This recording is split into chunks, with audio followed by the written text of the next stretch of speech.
Welcome to Van Life with Steve, and thank you for joining me for the journey to Cottonwood Pass as we continue our trip through colorful Colorado. So basically what happened is I wanted to give hiking Pikes Peak another try, and I overnighted in a town called Woodland Park, and that's at an elevation of 10,000 feet. And so I did feel up to hiking the sand dunes, but after sleeping at 10,000 feet, I didn't feel that great. And so even though that was the one time I backtracked to try to, hike Pikes Peak, I decided to move on and continue west onto the Black Canyon of Gunnison.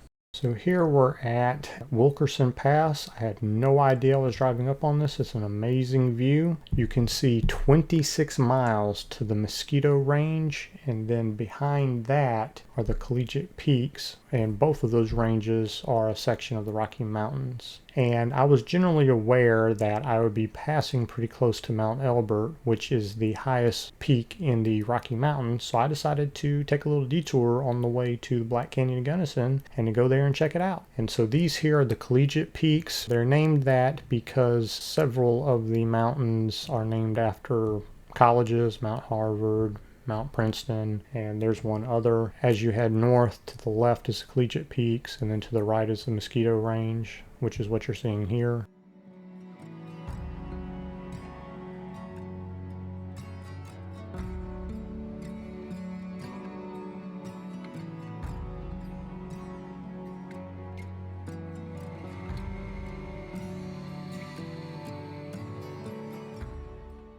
Now the Collegiate Peaks end with Mount Harvard, which is the third highest of the Rocky Mountains. To the north is the Sawatch Range, and there you have Mount Elbert, the highest peak in Colorado and the highest peak of the Rocky Mountains. And then to Mount Elbert's immediate north is Mt Massive, which is only 12 feet shorter in elevation than Mount Elbert, but as you can see, it's a much, much larger mountain. I'm going to take a closer look at Mount Elbert, which the peak is 14,440 feet in elevation, and then Mount Massive, which is 14,428 feet in elevation. And in the past, there was a bit of rivalry between fans of either mountain, and they would build up rocks on Mount Massive to claim it was actually higher than Mount Elbert. And I understand hiking Mount Elbert outside of the altitude is actually not that difficult, so maybe once I build up a tolerance to the altitude, maybe that's something I may try to tackle in the future. Who knows? And here I'm at a place called the Crystal Lake Overlook, which is just south of Leadville, Colorado, and this is a pretty nice place to stop and eat lunch.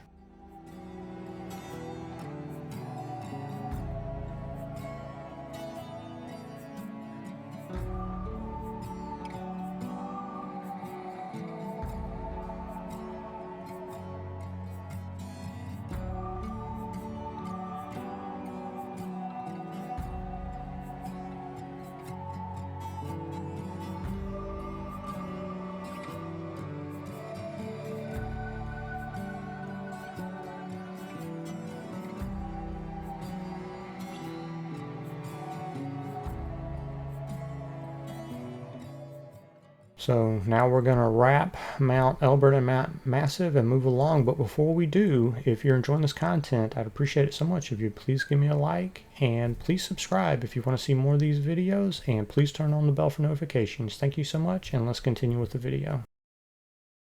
So it was fun to make a quick stop to see those mountains. And again, I would like to, I'm just window shopping for maybe future hikes. Now we're going to continue through the San Isabel National Forest.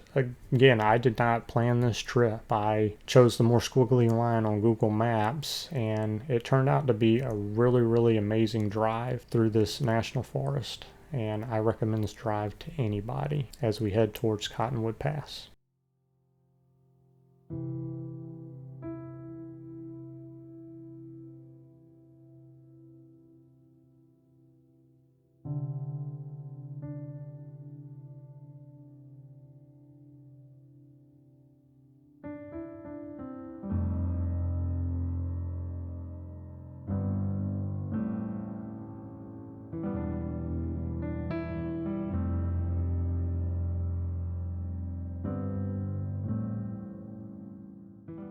And now we made it to Cottonwood Pass, which is the highest road crossing of the Continental Divide in America. And you're going to get up here, you're going to get some amazing views. There are too many mountains for me to name them all. It's just incredible.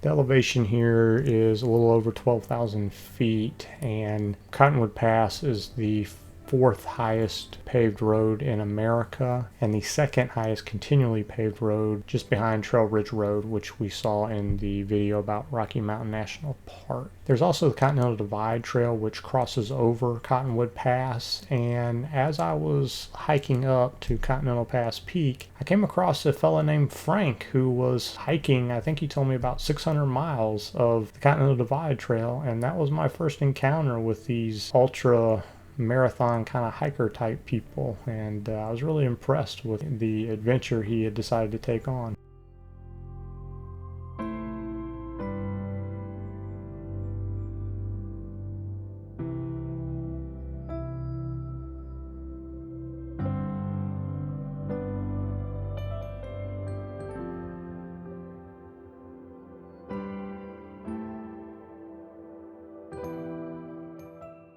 And once you cross over the Continental Divide, you're now into the Gunnison National Forest, and it still continues to be an amazing drive. This whole area could pretty much be its own national park. It's really amazing.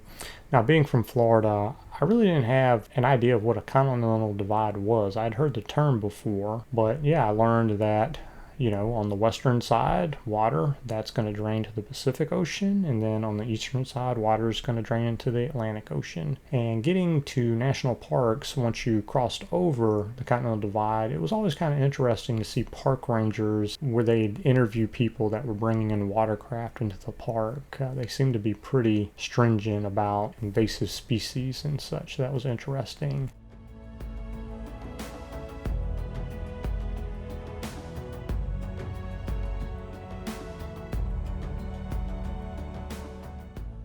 Now we'll continue along with the Taylor River here, which will eventually meet up with the East River to form the Gunnison River, and we'll follow this along through the Curacanty National Recreation Area. Just some tremendous views along this drive, and this would be one of my favorite drives during all of my travels.